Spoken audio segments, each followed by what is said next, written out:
안녕하세요. 반갑습니다. 오늘 참 행복한 날입니다. 하나님께서 저와 여러분의 가정에 준비하신 하나님의 은혜와 평강이 넘쳐나기를 예수님의 이름으로 축복합니다. 마가복음 9장 38절로 50절에 있는 말씀을 중심으로 기독교인들은 아름다운가? 라는 제목으로 말씀을 나누고자 원합니다. 여러분들은 기독교인을 바라보면서 어떠한 느낌이 듭니까? 제가 여러분들에게 먼저 질문합니다. 기독교인들은 아름답습니까? 라고 말입니다. 그러면 여러분들은 이렇게 말할 것입니다. 네, 맞습니다. 기독교인들은 아름답습니다. 라고 말입니다. 왜 기독교인이 아름답다고 여러분은 말합니까? 사실 예수 믿는 사람 한 사람은 아름답지는 않은 것 같습니다. 그럼에도 불구하고 아름답다고 말하는 것은 바로 예수 그리스도의 주신 말씀을 기초하여 삶을 살아가고 그리고 그 말씀을 따라 살아보려고 무진장히 노력하는 모습은 아름답습니다. 따라서 예수님 안에서, 예수님의 줄기 안에서 가지로서 열매를 맺어나가는 모습은 참으로 아름답고 풍성한 열매를 거둔다고 말합니다. 그래서 하나님의 나라에서 아름다움으로 표현합니다. 나는 포도나무요 너희는 가지니 너희가 내 줄기 안에 있으면 절로 열매를 맺거니와 풍성함으로 하나님을 기쁘시게 하고 사람을 행복하게 하는 아름다운 열매를 맺습니다. 생산성 있는 그런 존재인 것입니다. 그럼에도 불구하고 기독교인이 과연 다 아름다운가? 라고 했을 때 다는 아니다 라는 부분입니다. 그렇다면 기독교인이라 할지라도 우리가 이 땅의 기준을 가지고 생각해 보면 어떠한 모습일까? 분명히 기독교인 그러면 하나님 안에 있는 사람, 기독교라는 종교의 틀 안에 있는 사람, 말씀의 기준으로 살아가는 사람입니다. 그럼에도 불구하고 일반적으로 우리가 구별하는 걸로 한번 구별해 볼 수 있습니다. 처음에 기독교는 아름답습니까? 라고 말했을 때 그는 이타주의적인 생각을 갖고 있는 사람들이에요. 무슨 소리까? 하나님은 아가페의 사랑으로 아버지가 자식을 위해서 희생하듯이 하나님의 사랑을 가지고 은혜 받은 은혜에 감격해서 아버지가 우리를 위해서 희생하듯이 섬기는 자의 모습으로 살아가는 사람들, 우리 그걸 이타주의적인 사람들이다. 그래서 기독교인이 아름답다고 말할 때는 그 이타주의인 성격이 강한 사람들이 있는 교회나 단체나 그 개인은 아름답다고 표현해 볼 수 있습니다. 그러나 때로는 이 이타주의적인 생각의 반대 개념이 하나 있죠. 뭡니까? 이기주의적인 거예요. 그러니까 이타는 남을 이롭게 하는 사람들이다 라고 하는 부분을 했을 때 누구든지 다 좋아합니다. 그러나 이기주의 것은 남이 아닌 자기를 이롭게 하는 것입니다. 그래서 이기주의는 이타주의 반대 개념으로 바라보기 때문에 아무리 기독교인이라 할지라도 아무리 그 입에서 천사 같은 말을 한다 할지라도 그는 아름답지는 않을 수 있는 것입니다. 왜냐하면 자기 것만 생각하고 남에게 관심 가지지 않습니다. 예, 맞습니다. 남에게 관심을 가지지 않는 것 거기까지는 우리가 뭐라고 할 수 없어요. 중요한 건 관심을 가지지 않는데 그 기준을 어디다 둘 거냐. 남을 해를 끼치면서 자기를 이롭게 하는 사람들을 저는 이기주의로 제가 규정해 본다면 바로 그 이기주의적인 사람들이 있기 때문에 기독교인들은 다 아름답지 않습니다라고 말할 것입니다.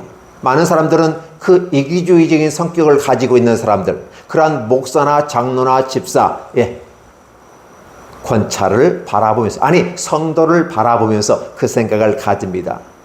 내가 너를 보고 하나님의 살아계심을 믿고 나아갔으면 좋겠는데 너의 모습을 바라보면서 절대 내가 기독교인이 돼서는 안 되겠다고 생각한다 라고 누군가가 우리를 향해서, 아니 저를 향해서 그렇게 얘기한다면 저는 회개해야 될 일입니다. 회개하고 그것도 엄히 회개를 해야 됩니다. 왜냐하면 예수 그리스도께 십자가에 못 박혀 죽으시고 구원의 길을 만들어 놓고 생명의 길로 불러주신 그들이 나의 모습을 바라보고 먼저 믿은 나의 모습을 바라보고 너 같으면 내가 예수 믿어서 너 같은 사람이 된다면 나는 차라리 기독교인이 되고 싶지 않아 라고 말한다면 이것은 엄청난 겁니다. 왜 엄청난 겁니까? 주님께서 십자가에 못 박혀 죽으셨는데 다시 나로 하여금 주님이 그 사람을 위해서 죽어야 되는 이러한 엄청난 사건이기 때문에 그렇습니다. 그래서 철저하게 회개하고 만약에 나의 언행, 그죠? 언행에 드러나는 거예요. 심사, 보이지 않는 겁니다. 언행 심사가 반듯하지 못한다면 회개를 분명하게 해야 됩니다. 바로 자기 자신을 위해서뿐만 아니라 그 영혼을 위해서, 나 때문에 멸망해 갈 수 있는 가능성이 있는 그들을 위해서 우리는 회개해야 되는 거죠. 건강한 기독교인은 이것이 보입니다.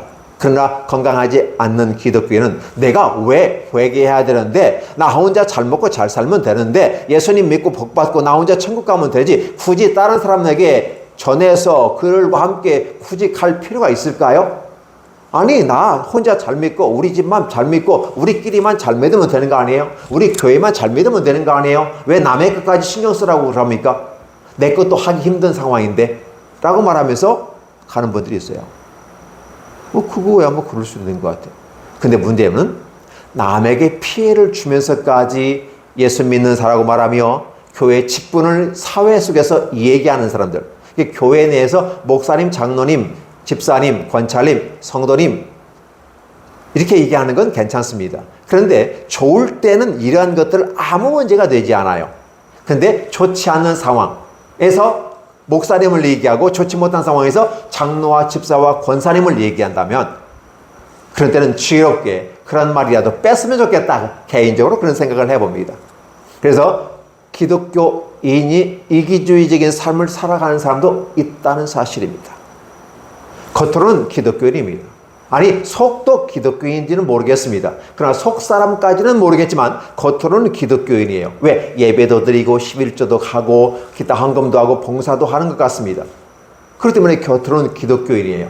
그런데 실상은 그렇지 못한 가운데서 남에게 피해를 주면서까지 자신의 이익을 챙기는 겁니다. 하나님의 나라에서도 이익을 챙겨요. 왜? 예수님 믿는다는 그 이익을 챙겨서 내가 구원받겠다고 말하고, 이 땅에서도 손해보지 않고 이 땅에서도 나 분명히 내 이익을 챙기겠어 하는 사람을 저는 이기주의자라고 말하고 싶습니다. 이러한 사람들이 한국 사회에 대단히 많아졌습니다.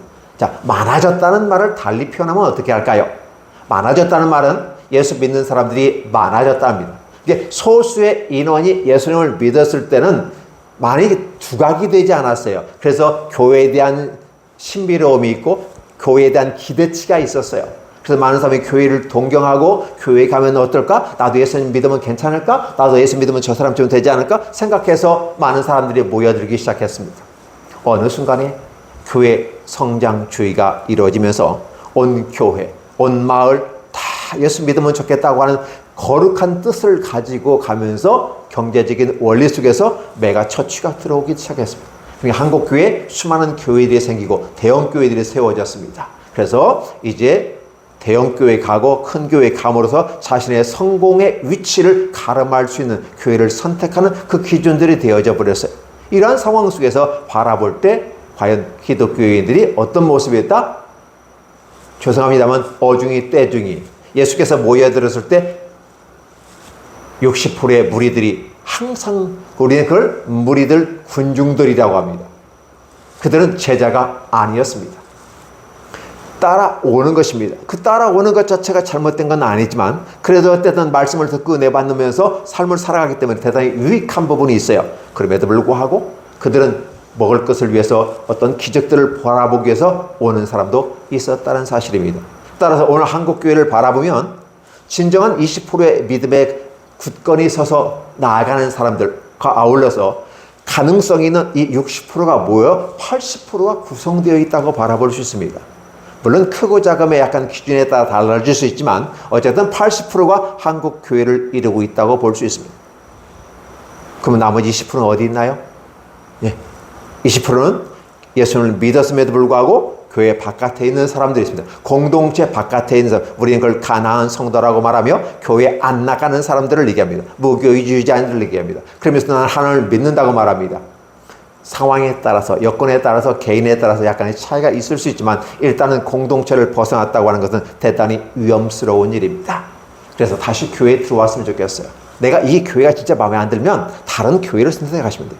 그런데 다른 교회를 선택하지 않고 내가 이 교회가 그러니까 다른 교회도 그럴 것이다 라고 하며 아예 다른 교회까지 가지 아니하고 무교주의를 얘기하고 가난한 성도로서 삶을 살아간다면 본인의 선택이겠지만 개인적으로 제가 권해드리는 것은 가까운 다른 교회를 선택하십시오.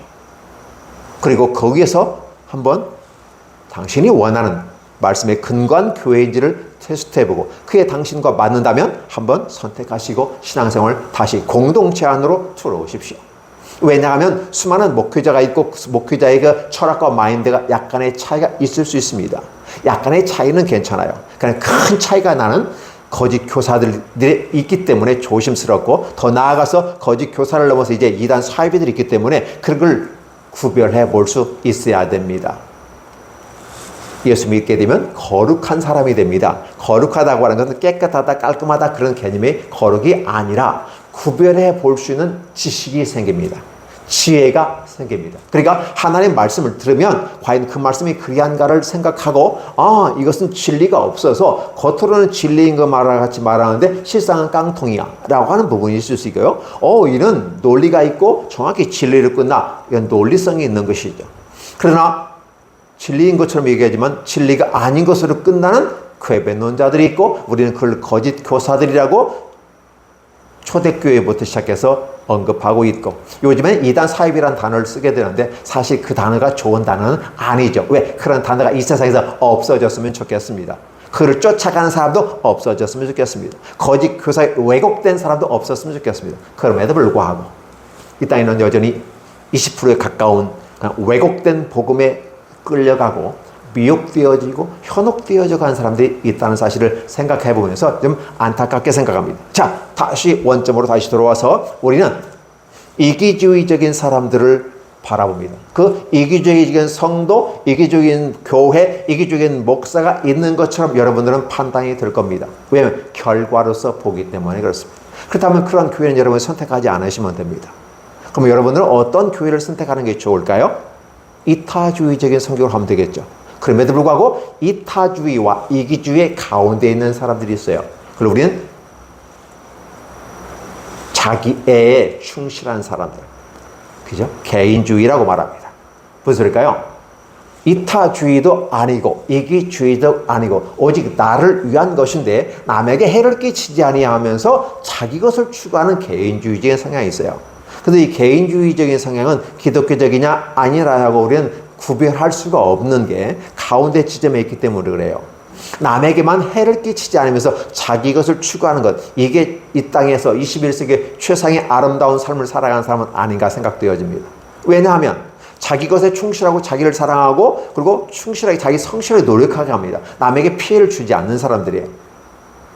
그러나 남에게 이익도 주지 않는 사람들이에요. 그렇다면 과연 이 사람들을 기독교인이라고 말할 수 있을까? 라고 말하면 의심의 눈으로 바라보면서 경계를 하지만 사실은 바람직하지는 않은 것 같아요. 그러나 100% 틀린 건 아니기 때문에 우리는 개인주의적인 사람도 그런 성향도 인정하고 받아들입니다. 이 사람들은 결코 남에게 이익을 끼치지 않고 나에게 이익을 끼치되 남에게 해를 끼치지 않은 것으로서 상대방의 내가 해야 될 일을 다 했다고 생각하는 사람들, 그걸 개인주의적으로 보겠습니다. 그러면 진정 기독교회는 아름답습니까? 했을 때 네, 아름답습니다라고 했을 때 아까 얘기한 것처럼 이타주의적인 성경을 갖는 사람이 대단히 좋은 것 같아요. 예, 우리는 이렇게 구별해 보는 건 어떨까 생각해 봅니다. 그렇기 때문에 자금에 믿지 않는 불신의 계 쪽의 비신자들의 모습 가운데 교회를 공격하고 욕하는 비방하는 모든 것들이 있을 수는 있습니다. 몰라서 그럴 수도 있어요. 아니, 여러분들은 기독교인들, 이 설교를 듣는 분들은 곰곰이 생각해 보셔야 됩니다. 믿지 않는 사람들, 비신자들, 불신자들, 이미 그들은 누구를 바라보고 있는지 아십니까? 그들은 하나님을 바라보지는 않습니다. 그런데 기독교인을 바라봅니다. 왜 기독교인들을 바라볼까요? 하나님이 기독교인들이 제대로 기능을 감당하고 나아가면 하나님이 심판을 연장시킵니다. 하루가 천년같이, 천년이 하루같이 주님은 기다리고 인내하면서 비신자, 불신자를 믿기까지 참고 기다리기 때문에, 그래서 기독교인들이 제대로만 서 있다면 하나님은 분명히 심판의 날을 연장할 겁니다. 그렇기 때문에 그 비신자, 불신자들은 기독교인들을 향해서 소망을 가지고 있어요. 우리는 하나님에 대해 소망을 가지는데 저들은 기독교인들에게 소망을 가져요. 그런데 말입니다. 기독교인이 소망을 가질 만한 어떤 단계가 이르지 않았을 때 개인주의적인 것은 그나마 괜찮은데 이기적인 그런 성향을 가지고 가버린다면 저들은 교회를 향해서 소망이 없다라고 바라봅니다. 그리고 교회를 떠납니다. 그리고 교회를 비방합니다. 욕합니다. 왜 그럴까요? 어차피 교회 기독교인들이 실수하게 되면 하나님은 심판하게 될 거고 그건 우리에게 임할 거다라는 것이었어요. 그러니까 당연히 그들은 비방하면서 때로 실망해서 가버리는 겁니다. 기독교는 이 땅을 살아가면서 그냥 살아가는 것이 아닙니다. 하나님을 대신해서 하나님의 대리자로서 바로 예수님이 하나님의 대리자로서 이 땅에 오셔서 복음을 전파하고 하나님의 나라를 만들었던 것처럼 예수님께서 또한 우리를 보내신단 말이에요. 하나님이 보내신다 예수 그리스도, 그분이 우리를 또 보내시는 거예요. 물론 제자들, 사도들, 속사들, 교부들 그렇게 해서 보내셨지만 지금의 우리의 먼저 믿은 믿음의 선배들이 주님께서 보내신 자라고 생각한다면 우리들의 모습을 통해서 하나님의 나라가 이루어지지 않을까요? 그렇다면 우리는 당연히 이타적인 사람들이 되어야 됩니다. 그래서 기독교인들은 아름다운 사람들이라고 말을 들어야만 합니다. 그런데 작금의 모습은 그렇지 못한 모습입니다. 제가 이 말씀을 드리는 것은 바로 오늘 본문과 연관되어졌기 때문이래요. 오늘 요한은 그렇게 질문합니다. 자, 예수님께서 돌아가신다고 말하니까 다들 걱정, 근심하며 어떻게 해야 될지를 모르는 상황에서 이제 첫 번째 가이사랴 빌립보에서 이 얘기했을 때 그 제자들은 두렵고 떨림으로 무슨 말을 해야 될지를 몰랐어요. 근데 두 번째 고지하니까 그렇다면 이제 두렵고 무슨 말 할지 모르는 건 분명한 사실인데 그러면 어떻게 하지? 예수님 돌아가신다잖아. 아니 돌아가시겠다는데 그렇다면 누가 큰 자가 되고 예수님을 이어서 갈 수 있을까?를 다투는 모습이 길에서 보였던 거죠. 예수님께서 보니까 그 부분 같아요. 왜냐? 서로가 다투는 모습이에요. 누가 크냐? 저번에 말씀드렸습니다. 누가 제일 먼저 믿었냐? 누가 제일 나이가 많으냐? 누가 예수님의 가장 사랑을 많이 받았느냐? 누가 주님의 핵심 임원으로서 같이 활동을 했느냐? 되게 베드로, 야고보, 요한이 이 세 명이기 때문에 세 명이 제일 큰 자 아닌가? 라고 생각해 볼 수 있을 정도로 베드로 같은 경우는 터키하죠. 왜 수제자라는 이름을 쓰는 거죠. 그래서 로마 교회는 베드로란 단어를 갖다가 반석이라는 단어를 갖다가 마치 베드로 그 자신이 마치 키를 받은 것처럼 이 얘기하는 거죠. 이 세상은 베드로 자체가 키가 아니라 베드로가 갖고 이름의 속성이 반석이고 그래서 교회는 그 반석 위에 세워지는 것이지 베드로 위에 세워지지 않는 것임에도 불구하고 종교적인 색깔을 입혀가지고 마치 베드로가 반석이니까 베드로 위에 교회가 세워지면 베드로 죽어요. 근데 마치 그렇게 해서 초대 교황으로 삼아가지고 하나의 조직 시스템, 종교화 시스템을 만들어버리는 것이 중세 교회의 단점이기도 하는 것입니다. 우리 이런 걸 바라보는 거죠. 자, 이런 시점에서 지금 예수님이 그들을 책망합니다. 그리고 그들을 가르칩니다. 책망과 함께 잘못됐으니까 이렇게 가르쳐. 실천론을 강화해봐. 이런 것을 저번 주에 설교를 같이 말씀을 드렸어요. 그렇다 보면 책망을 받고 교육을 받았어요. 그러니까 제자들의 입장에서는 또 스스로도 귀신을 내어 쫓았고 기름을 발라서 병자를 고쳤던 제자들. 지금 침울한 상태에 있어요. 그래도 사랑받고 있는 요한이 좀 어떤 의미인지 모르지만 좀 잘난 체 하는 것 같은 느낌을 받습니다. 아, 근데요, 예수님, 우리를 따르지 않은 어떤 사람이 있는데요. 그가 우리 외에 멤버 들어오지 않고 주의 이름을 이용해서 주의 소위 말해서 주의 그 권한과 능력을 활용해서 귀신을 내어 쫓고 있어요. 근데 문제는 그들이 우리를 따르지 않아요. 그래서 말입니다. 제가요, 예수님의 이름으로 절대 하지 마시오 하고, 왜냐면 당신은 우리를 따르지 않지 않습니까? 우리가 함께 한다면 그렇지만 함께 하지 않기 때문에 당신은 그 이름을 사용하지 마세요 하고 금했습니다. 무슨 말일까요? 칭찬이 나올까요? 책망이 나올까요? 사랑받는 제자였습니다. 그럼에도 불구하고 지금 예수님 앞에서 지금 자기 잘했다고 지금 칭찬해달라고 하는 이런 인상을 받게 되는 것이죠. 주님께서는 뭐라고 말합니까? 내가 왜 이 땅에 온지 아니?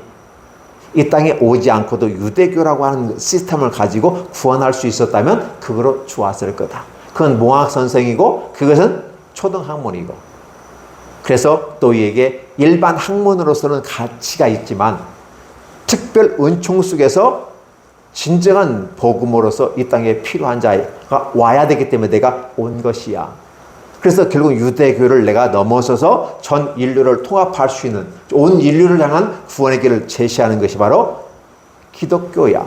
물론 예수님이 기독교라는 말을 하지는 않았습니다. 많은 후대의 사람들이 예수님을 따르는 사람들, 예수는 예수교, 기독, 한자로 쓰니까 기독교, 이렇게 해서 후대에 기독교, 예수교라는 단어를 썼지 예수님 자체가 예수교라고 하지 않았어요. 문제는 예수님은 하나님의 나라에 대해서 얘기하고 있어요. 그러니까 기독교라는 단어 자체도 하나님 나라와는 좀 관계가 없는 것처럼 느껴져요. 왜냐하면 예수님을 따르는 사람들, 그 무리들, 일파들 이렇게 가볍게 볼 수도 있는 것입니다. 그리고 기독교, 예수교 그러면서 교파를 나누고 교단을 나누고 이러한 것들을 바라보면서 그건 종교적 행위로 하나의 구분점을 갖고 있는 것이지만 주님께서는 기독교, 예수교를 나누지 않고 아예 그런 것 자체가 원치 않았어요. 유대교에서 민족주의적이고 너무 편협한 것을 가르치기 때문에 오직 유대인만이 하나님의 나라 백성으로 천국에 들어갈 수 있고 모든 이방인들은 지옥 간다고 말을 하니까 주님께서 가르치는 나라와 전혀 달라요. 천국과 전혀 달라요. 그래서 주님께서는 그게 아니다. 선민을 통해서 구원하고자 하는 것은 1번, 첫 번째 하나의 계획이었지만 그러나 그들이 나를 거부하고 거절한 이상 나는 너희들과 함께 할 수 없어. 그래서 내가 이제 계획이 나중에 있었지만 처음부터 있었지만 그러나 너희를 통해서 온 인류를 구원하려는 이런 계획을 내가 수정해서 이방인을 먼저 구원한 다음에 이방인들이 다 구원에 이르러 차고 넘치는 그 모습 가운데 그들 기뻐 즐거워하며 진정한 하나님의 나라가 유대인을 통해서 선민을 통해서 이루어지는 것이 아니라 이방인을 통해서 이루어지게 될 때 선민들이 보고 시기 나게 하기 위해서 주님께서는 복음을 이방인에게도 전파하는 모습을 갖고 가요. 이러한 성격이 유대교의 지역적이고 민족적이고 편협한 모습을 넘어서가는 모습이다. 따라서 종교로서는 구원을 이룰 수 없고 특별한 은총 속에서 온 하나님의 사랑이 선민이든 이방인이든지 선민과 이방을 구분하는 것도 사실은 다른 모습 가운데 있어요. 실제적인 것은 이방인이든 선민이든 이방이든 하나님의 나라에서는 다 똑같은 존재로 인정받습니다. 그런데 죄악을 짓고 쫓겨난 인간들에게 구원의 길을 제시하기 위해서 바로 메시아가 유대 민족 선민 가운데 오셔서 진정한 하나님의 선민으로서 이 땅에 있는 선민들은 실패했다는 걸 보여주지만 하늘로부터 온 선민이신 예수님께서는 성공했다라고 하는 것을 보여줍니다. 첫사람 아담은 실패했지만 둘째 아담인 예수님은 성공해서 우리의 구원의 길을 열어주는 거야 라고 하는 거예요. 그래서 선민은 그런 의미가 있어요. 그런데 그런 의미를 그들은 잊어버리고 본래의 목적을 상실해버리고 오히려 하나님을 대적하면서 겉으로는 하나님의 나라를 얘기하지만 실상은 하나님의 나라가 없는 회칠한 무덤 같은 존재. 겉으로는 회를 쳐서 깔끔한 것 같은데 그들의 내면에 들어가면 시체 썩어지는 뭉그러지는 냄새가 난다는 사실입니다. 이러한 것을 비유로 예수께서 말씀하시는 거죠.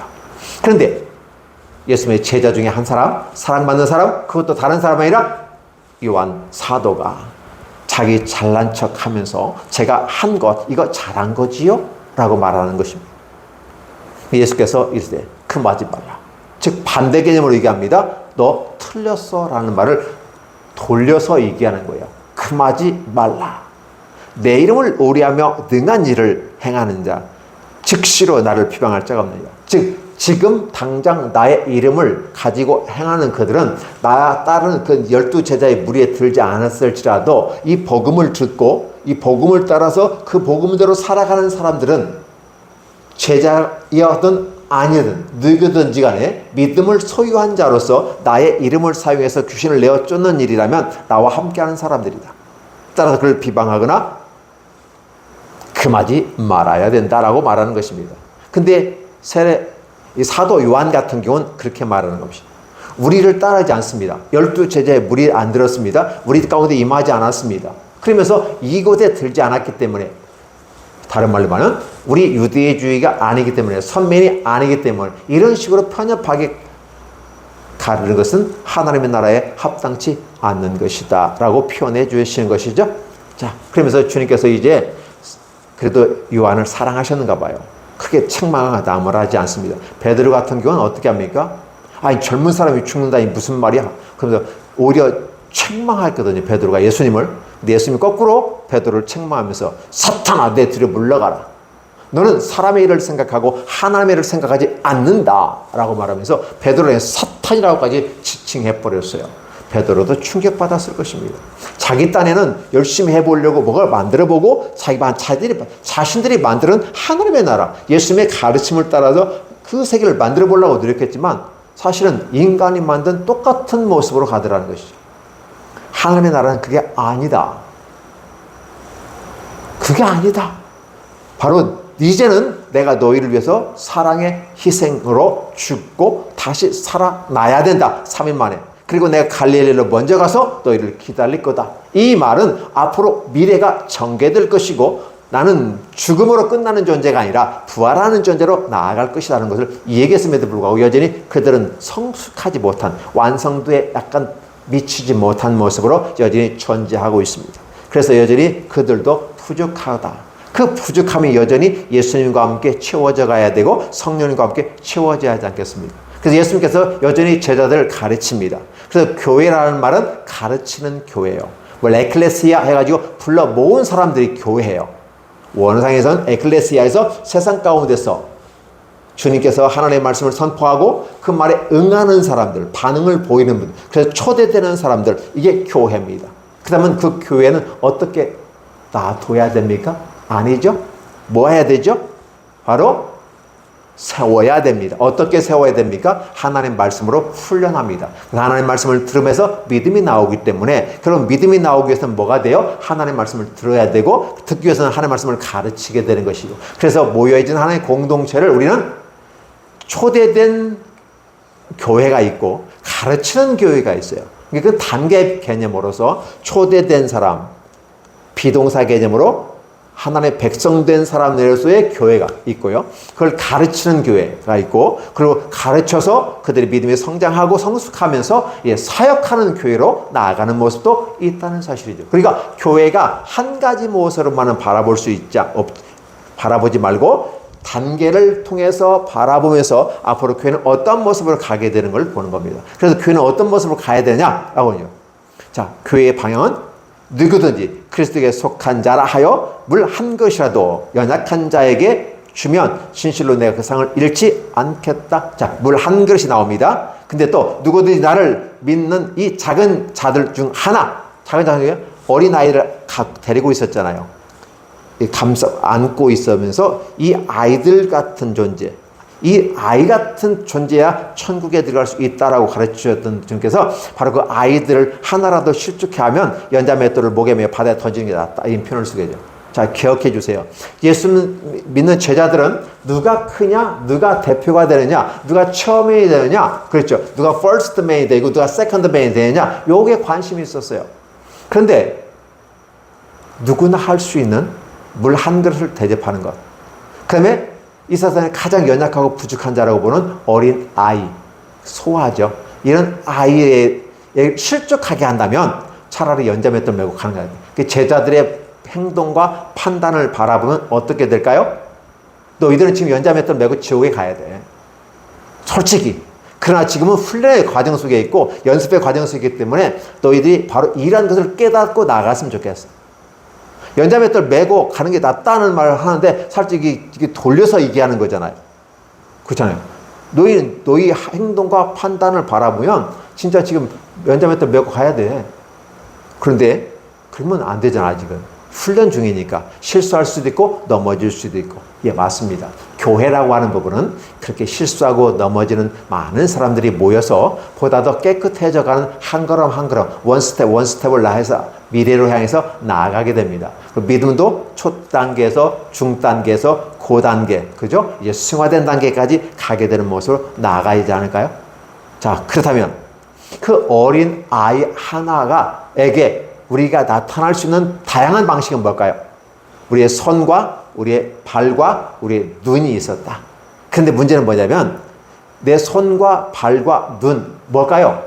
보암직도 하고 먹음직도 하고 지혜롭게 탐스럽게 할 만직한지라. 이게 내가 활동하고 행동하고 움직여지는 모든 것들, 내가 바라보는 모든 것의 기준에 봤을 때 어떠한 부분이다? 이러한 것들 때문에 바로 이 한 사람이라도 실족하게 된다면 차라리 연자맷돌을 메고 물속에 빠지는 거예요. 연자맷돌 메면 무거워가지고 다시 못 올라와요. 그게 죽어버리라는 거예요. 죽는다는 거거든요. 저 지옥 간다는 말이거든요. 그렇다 보면 오늘 우리들이 말하는 것, 우리들이 행동하는 것, 우리의 발로 무슨 일을 하든 손으로 어떤 일을 하든 우리가 무엇을 바라보든 간에 바로 실족하게 하는 일은 없어야 되겠다. 사람들이 교회를 해서 오지 않는다 할지라도 있는 사람이라도 실족하지 않게 하는 것은 대단히 중요한 거고, 들어왔을 때 그 사람들이 실망하지 않게 잘 보존하고 교육하고 나아가는 것이 교회 공동체라는 사실을 우리에게 알려주는 거죠. 그래서 오늘 저와 여러분들에게 이 말씀을 드리는 것이에요. 기독교인은 아름다운가? 라고 했을 때 그 아름답다는 기준을 어디에 둘까요? 바로 사람 중심으로 둡니다. 그러니까 하나님의 나라는 하나님의 나라예요. 주님이 왕이시고 주님이 통치하는 나라가 하나님의 나라. 근데 그 하나님의 나라의 구성 멤버는 누구예요? 사람들이에요. 구성 멤버인 사람들이 잘 짜져고 시스템에 갖추어져서 잘 유기적으로 움직이면 더욱 좋을 거죠. 그런데 그런 직분이나 높은 사회적인 어떠한 것들에 의해서 갖추어지는 게 아니라 가장 연약하고 부족한 그들을 향해서 교회가 어떻게 할 것인가라고. 그래서 그들에게 물 한 그릇이라도 대접해주고 주의 이름으로 영접하면 하나님이 결코 상을 잃지 않는다. 그러니까 어떻게 해요? 이제는 연자맷돌 메고 들어가는 게 아니고 상을 주시겠다. 그러니까 어떻게 돼요? 천국에 갈 수 있는 길을 열어주시는 거죠. 그 착한 일 때문에 천국에 가는 것은 아니고 천국에 가서 상을 받겠다는 거예요. 그러나 만약에 한 영혼을 지옥에 가버리게 만든다면 너도 차라리 지옥에 가는 나 라고 하는 부분이죠. 나 예수 믿었는데 내가 그거 좀 실수 좀 했다고 내가 지옥에 가야 된단 말입니까? 라고 하는 것이죠. 왜냐하면 사명자로서는 그렇게 엄하게 주님은 훈련시킵니다. 네가 사명자로 섰던 이유는 뭘까? 귀신을 내어쫓고 병자를 쫓으면서 너 잘났다고 떠들면서 너 자랑하고 다니는 내 앞에서 우쭐대는 그러한 모습의 종교성의 모습이 아니라 진정한 사랑과 헌신과 희생으로 가게 되는 것이다. 그게 바로 뭔지 아니? 너의 마음에 소금을, 원래 지옥 가는 사람들은 소금 치듯이 절여버리잖아요. 완전히 죽여버리잖아요. 순을 죽이듯이. 그렇죠? 근데 소금은 좋은 것이야. 양면성이 있는데 완전히 순을 죽여버리든지 아니면 소금은 정결하게 만들어서 조화와 화목을 가져오는 거야. 그러니까 이 하나님의 나라에 안에서 소금 같은 역할들을 감당하는 게 대단히 중요한데 바로 그런 것들이 필요해. 그래서 너희 안에 소금을 두고 행하라. 그죠? 소금을 두고. 그 소금이라는 구체적이고 썩지 않는 방부제 역할인데 그 방부제 역할이 뭐예요? 이타주의적인 사고를 가진 아름다운 기독교인으로서 성장하며 가는 것들이 대단히 중요하다. 오늘 이 말씀을 듣는 저와 여러분들은 이제 어떠한 삶을 살아갈 것인가? 이타주의적인 삶을 지향하십시오. 그리고 개인주의적인 삶을 살아가기를 원하는 사람도 있겠으나 이타적인 성향을 가지고 하십시오. 이기주의인 성향은 웬만하면 버리십시오. 기독교인이라면, 믿는 사람이라 한다면, 그렇게 해서 간다면 멋있고, 최종적인 부분 중에서 기독교는 이 세상에서 조화를 이루고 화평을 이루어가는 사람들이 기독교인이에요. 그걸 우리는 소금으로서, 소금은 좋은 것이로되, 그렇죠? Salt is good. 소금은 좋은 것입니다. 그러나 마칠 일이면 쓸모없다. 네, 맞습니다. 오늘 세상에서 우리가 존재하는 방식은 소금 같은 존재 방식이에요. 근데 우리가 마칠 일 해버리면 존재할 이유가 없고 차라리 연자맷돌을 메고 가는 게 낫다는 거죠. 세상 사람과 똑같이 가버리면 되는 겁니다. 그런데 오늘 주님께서는 바로 소금 같은 기능을 우리의 삶에서 해 나아가고 소금에 비유하지만 하나님의 말씀이 우리 가운데에서 조화와 화평을 만들어가는 멋진 기독교인들, 칭찬받는 기독교인들, 아름다운 기독교인들이 됐으면 좋겠습니다. 그리고 여러분들 믿지 않는 사람 가운데 이 말씀을 듣는 사람이 혹여 있다면 좋은 쪽을 바라보시고 예수님을 믿으십시오. 안 좋은 쪽을 바라보지 마시고 좋은 쪽을 바라보셔서 예수 믿고 구원받으시고 함께 주님의 나라의 그 기쁨을 누리셨으면 좋겠습니다. 기도하겠습니다. 하나님 감사합니다. 오늘도 함께 해주신 주께 영광 돌립니다. 무한한 사랑과 은혜가 있게 해주시고 이 말씀을 듣는 모든 사람들에게 하나님의 은총을 내려주시되 특별 은총 속에서 온전한 구원에 이를 수 있도록 축복하여 주시고 또 아름다운 성과 있는 삶을 살 수 있도록 이 땅에서조차도 복을 내려 주시옵소서. 예수님의 이름으로 축복하며 기도하옵나이다. 아멘.